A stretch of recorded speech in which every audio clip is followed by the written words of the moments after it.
warahmatullahi wabarakatuh. Di sini saya Aziza, peserta magang PMMB PT Petrokimia Gresik bagian proses Departemen Rancang Bangun. Di sini saya akan menjelaskan terkait pemisahan minyak air secara batch dan juga kontinu dengan menggunakan membran super hydrophobic.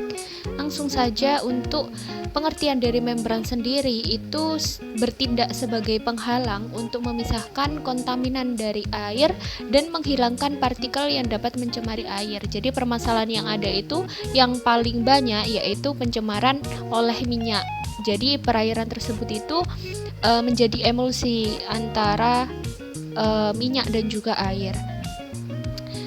Dimana untuk membran sendiri agar bersifat hidrofobik atau oleofilik itu memerlukan larutan untuk mengcoating agar sifat dari permukaan membran itu berubah sesuai dengan yang kita inginkan, apakah hidrofobik atau oleofilik, dengan cara mengcoatingnya, dimana coating sendiri itu pelapisan atau metode pembuatan membran dengan deposisi larutan pekat di atas permukaan atau permukaan membrannya dapat menghasilkan lapisan yang tipis dan seragam, di mana metode ini itu biasa diaplikasikan dengan menggunakan larutan polimer atau anorganik.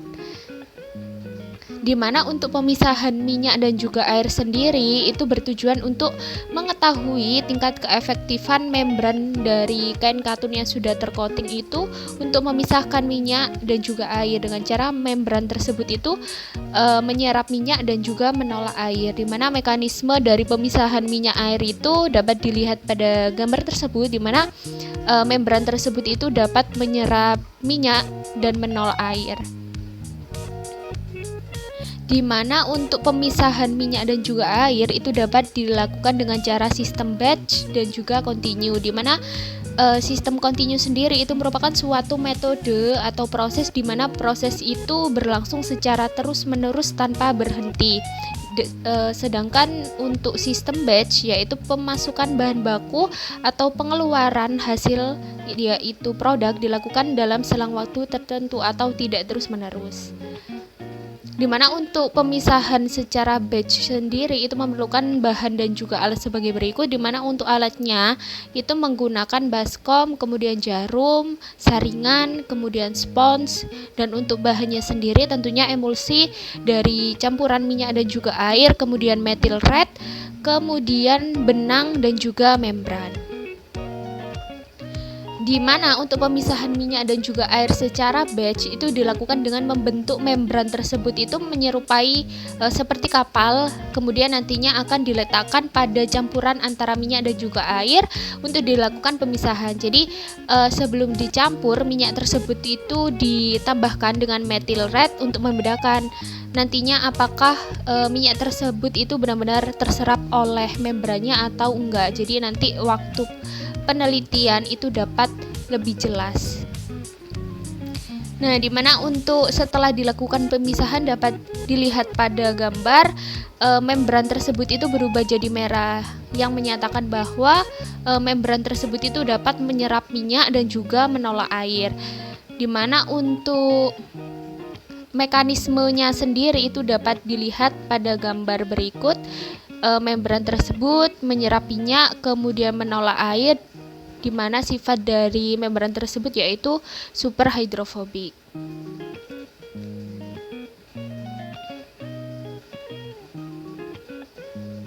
Kemudian untuk hasilnya dapat dilihat pada grafik, di mana untuk durasi coating, jadi waktu mengcoating permukaan membran tersebut dan juga lapisan dari larutan coating itu mempengaruhi ternyata dari nilai efisiensi dari membran tersebut. Jika semakin banyak lapisan coating dan juga semakin lama durasi coatingnya, maka akan semakin besar nilai efisiensinya. Jadi karena larutan coating yang ada di permukaan membran tersebut itu akan semakin banyak, sehingga sifat dari membran tersebut itu lebih besar. Kemudian untuk pengaruh coating sendiri, di mana semakin besar durasi coating dan lapisan coating, maka akan semakin besar juga nilai sudut kontaknya, dan semakin besar untuk kontak antara air dengan kain, maka nilai efisiensinya itu akan semakin tinggi, di mana hal tersebut itu berhubungan dengan semakin hidrofobiknya sifat kain, dikarenakan larutan coating yang terserap pada kain itu akan semakin banyak. Nah, selanjutnya ini untuk pemisahan yang secara kontinu, itu untuk alat dan juga bahannya dapat dilihat pada PPT tersebut, di mana alatnya ada pompa, selang air, beker gelas, dan juga gelas ukur. Dan untuk bahannya sendiri yaitu minyak, methyl red, air, dan juga membran. Di mana untuk pemisahan minyak air secara kontinu itu dilakukan dengan menggunakan pompa peristaltik, yang kemudian nantinya membran itu dijahit pada selang. Selanjutnya dilakukan pemisahan campuran antara minyak dan juga air. Jadi untuk minyaknya sendiri itu sama-sama diberikan tambahan methyl red untuk membedakan waktu pengamatan. Nah, dimana setelah dilakukan pemisahan minyak dan juga air, itu selanjutnya dipanaskan untuk menentukan hasil pemisahan tersebut untuk mengetahui nilai dari efisiensi membran tersebut.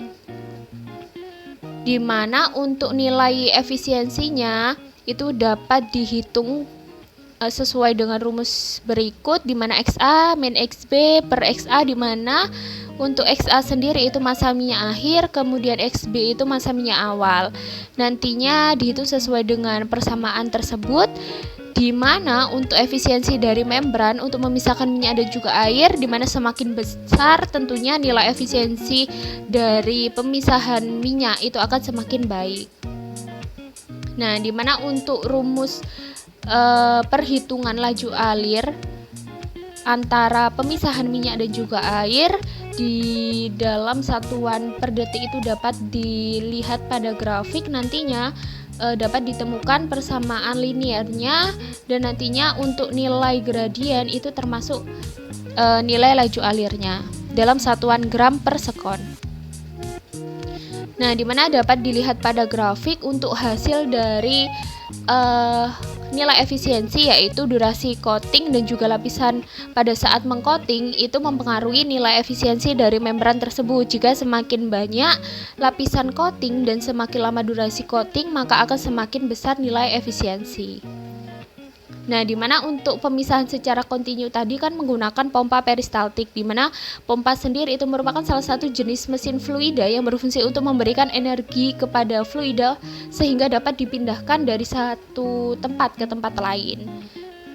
Dimana untuk kelebihan dari pompa peristaltik sendiri itu ada beberapa. Yang pertama, untuk tidak ada polusi karena elemen tunggal pompa untuk menyentuh cairan yang didorong adalah bagian tengah tabung dan mudah untuk memurnikan bagian dalam pompa. Kemudian yang kedua, membutuhkan lebih sedikit perlindungan dan biaya yang rendah. Kemudian yang ketiga, mampu menangani cairan yang kental dan berbentuk bubur. Yang keempat, desain pompa itu berhenti aliran balik tanpa katup. Yang terakhir, pompa ini memiliki metode kontrol yang berbeda seperti kontrol knob, kemudian pedal, kaki, kontrol layar sentuh, dan lain-lain. Dimana untuk prinsip dari pompanya sendiri itu tergantung pada pengangkutan produk melalui pipanya dengan mengurangi dan meningkatkan.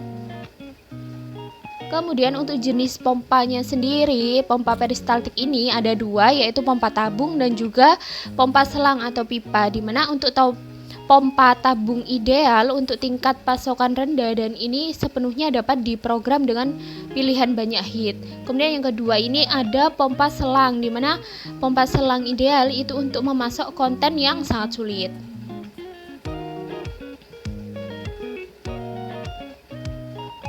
Kemudian untuk aplikasi yang biasanya menggunakan pompa peristaltik itu ada pompa infus, kemudian digunakan untuk pengujian kimia analitik, kemudian akuarium, produksi farmasi, dan lain-lain. Yang terakhir ada air dan juga digunakan untuk air limbah. Nah, dimana untuk pemisahan secara kontinu itu kan tadi menggunakan pompa peristaltik, dimana pompa peristaltik itu merupakan jenis pompa dengan perpindahan positif Fluida pada pompa peristaltik itu mengalir di dalam pipa dan tidak terkontaminasi oleh elemen pompa. Baik, terima kasih. Sekian presentasi dari saya, kurang lebihnya mohon maaf. Assalamualaikum warahmatullahi wabarakatuh.